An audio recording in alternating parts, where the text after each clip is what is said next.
Hello, fellow crafters. Cheryl Ann here. Today's Monday, April 13th. And as I am at home, I've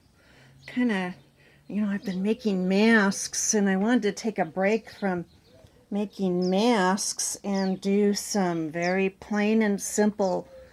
My maternal grandmother's, her female line, they were Quakers.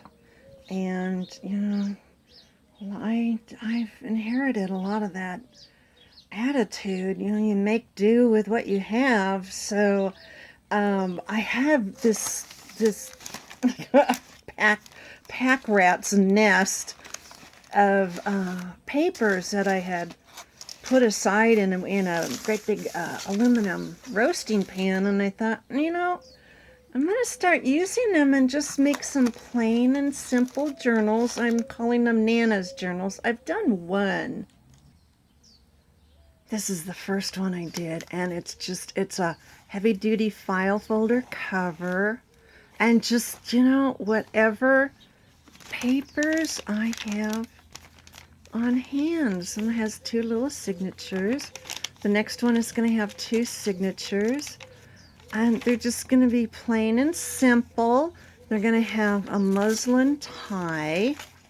I do love the fabric on that one. They're not going to have any digitals. I'm not doing any pockets. I'm not doing any tucks. So I thought I'd just show you. This is my stack of papers. We're having a sunny, warm weather here in the desert. I live outside of Palm Springs.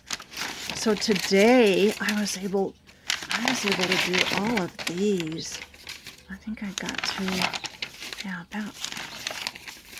see, these are some shorter ones, but I like a variety. And then it's just more of the same. There's a lavender. I have some ledger paper, writing paper, plain paper. I have some watercolor papers that I did. I have some now. These I did way before. Oh, I did these probably in February. So I was going to show you what kinds of. You see all my watercolors.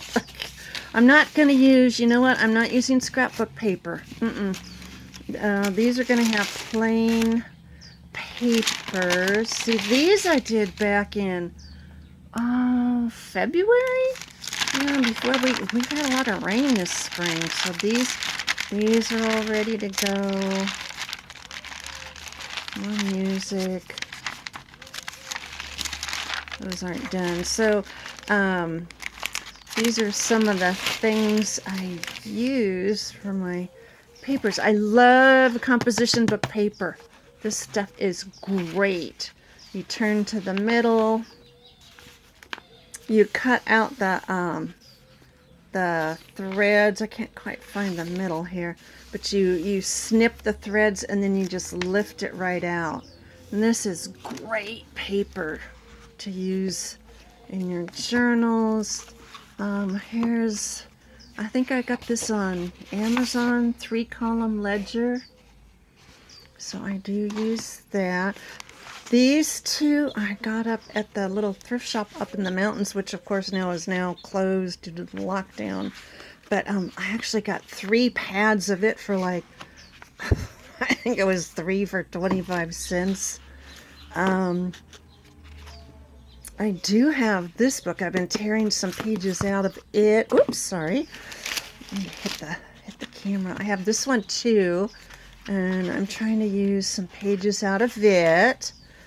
And then I have this wide landscape paper that I bought a long time ago, last year on Amazon. I have it in yellow, blue, lavender, and then the white. And then, of course, I have my graph paper. And then I have some yellow and white lined just, regular paper that I tea dye. There's the white. Oh, I do have some tracing paper. I have to go find it. But I also have this sketch pad paper, which is, it's 40 sheets. It doesn't say what the weight is. But it's a really nice, it's a nice thickness, and it's nice journal paper, especially when you tea dye. So I've got my second Nana's journal. I've started it. It only has 2 signatures, see, just the 2. And each one has, well, this one has a watercolor page on it. This one has just some, I take those bubble wrap envelopes from like Amazon, or if you order something, and I spray them with Dylusion spray, and then I lay the papers on them.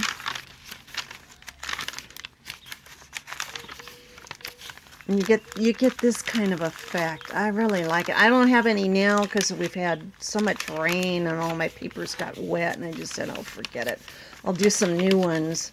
But see, there's one of the pages from the flower book. So they each have, I think, 12 sheets inside, and they're just going to be real plain. They can be like an art journal, a diary, a memory book. See, there's some of that paper that I did the Dylusion sprays. I really like doing that better than trying to spray the paper. You get a lot more use out of your spray. Look at that one. Wouldn't that be great in like a little beehive journal? That would be great. So I just thought I'd share that with you because I know people on Facebook are, going through their stashes and their piles and, trying to be creative. So I'm not quite sure what I'm going to do on the cover of this one. I would love to flatten it out, and I would love to put some kind of patchwork, quilting, maybe sew some pieces of different fabric together and put it on. Because, we all have to reuse what we have, right? I have put in a couple orders at Joann's, and you drive to the store and you call them, and then they bring out your order. So I have done that a couple times, but I want to get started on this evening and see how far I get. So watch for the update. Take care, be safe, be healthy, and I'll see you next time. Bye for now.